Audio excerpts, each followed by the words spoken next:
Namaskar. I am Dr. Shehla Agarwal. I am a dermatologist and I am here to guide you. आपके दिल में जो ख्वाहिशें हैं वो कब और कैसे पूरी होनी चाहिए, इसकी थोड़ी सी गाइडलाइंस मैं आपको बताना चाहती हूँ।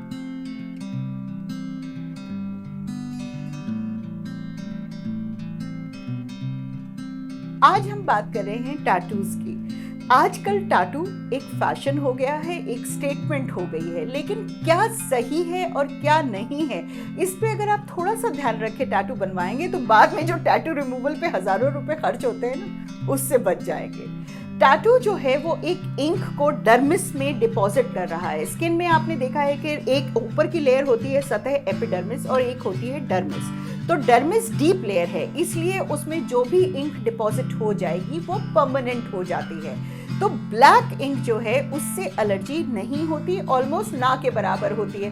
जमाने भर से हम टैटू में जो है परमानेंट मेकअप और लिप लाइन वगैरह टैटू कर रहे थे, उसमें दिक्कत नहीं है। दिक्कत जब आती है अगर आप ज्यादा इंक का इस्तेमाल करेंगे। आपका जो टैटू डिजाइन होना चाहिए वो बारीक लकीरें होनी चाहिए, वो फिल्ड अप नहीं होना चाहिए। जितनी ज्यादा इंक आप डर्मिस में डालेंगे उतना ही एलर्जी होने के चांसेस बहुत ज्यादा बढ़ जाते हैं। दूसरा, जो रेड कलर इंक है, ग्रीन कलर इंक है, फ्लोरेसेंट इंक है, उसके एलर्जिक रिएक्शन होने के चांसेस 100% ज्यादा हैं।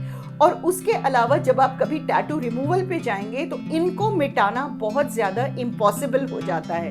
देखिए, जब हम टैटू करा रहे हैं तब हम उसे मिटाने की बात नहीं सोचते हैं, लेकिन आपको ये पता होना चाहिए कि टैटू आपके साथ ही जाएगा, तो इट्स अ परमानेंट थिंग। तो आज जो 18 पे आपको अच्छा लग रहा है वो 58 पे अच्छा लगेगा कि नहीं, ये आपको नहीं पता है। तो इसीलिए टैटू बहुत रिस्पॉन्सिबली कराना चाहिए, 18 के बाद कराना चाहिए। डिजाइन जो है, ये नहीं टैटू आर्टिस्ट के यहाँ जाके आपने देखा और कुछ भी लगवा लिया, तो उसमें आपका कुछ मतलब होना चाहिए। उसके अलावा जो बात मैं करना चाहूंगी टैटू केयर की, जब आपने कराया तो it's a first degree burn reaction, तो यहाँ पर आपको उसको अच्छी तरह से कवर्ड रखना है। अगर ऊज हो रहा है, पानी निकल रहा है, तो उस पर एक माइल्ड क्रीम लगानी है। और अगर आपको लग रहा है कि इन्फेक्शन ज्यादा हो गया है तो डॉक्टर के पास जाने से मत घबराइए, वो टैटू नहीं हटा देगा, वो सिर्फ उस रिएक्शन को कंट्रोल करेगा। जब हम टैटू की बात कर रहे हैं तो मैं टैटू रिमूवल की बात भी करूंगी। टैटू रिमूवल हम लेजर से करते हैं, एंडी याग लेजर से। और टैटू रिमूवल ऐसा नहीं होता कि जैसे इरेजर से आपने इरेज कर दिया, नहीं। हम क्या करते हैं कि लेजर से उस इंक पे जाके उसको शॉट देते हैं, तो उससे इन्फ्लेमेशन होती है और बॉडी के अंदर जो हमारे स्कैवेंजर सेल्स हैं वो उसको टैटू इंक को ले जाते हैं। इसका मतलब ये है कि पहले हम उसमें इन्फ्लेमेशन इंड्यूस करते हैं। तो it's not a simple procedure, और उसमें कम से कम 4 से 5 सिटिंग्स लगती हैं और पर सिटिंग का कॉस्ट 10,000 से कम नहीं होता है।